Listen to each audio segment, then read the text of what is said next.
અમદાવાદના કોટ વિસ્તારમાં કમર્શિયલ પ્રવૃત્તિનું વ્યાપ વધતા પૂળ વિસ્તારના રહીશો ભારે હાલાકીનો સામનો કરી રહ્યા છે। કમર્શિયલ એક્ટિવિટી માટે આવતા લોકોને કારણે પૂળમાં રહેતા લોકોને ટ્રાફિક જામની સમસ્યાનો સામનો કરવો પડે છે।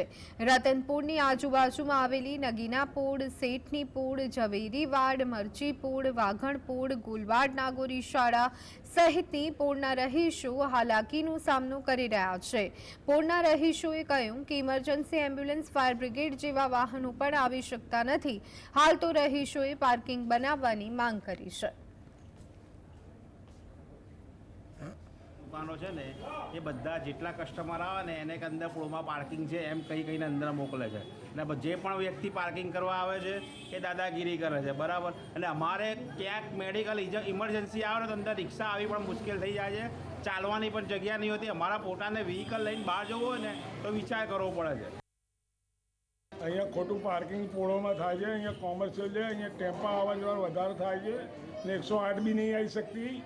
અને બીજું શું છે, અહીંયા ખોટી દાદાગીરી બધા કરે છે આવતી જતી પબ્લિક પાર્કિંગ બાબતે। માતાજીની મંદિર આખા રતનપુરમાં એવું છે।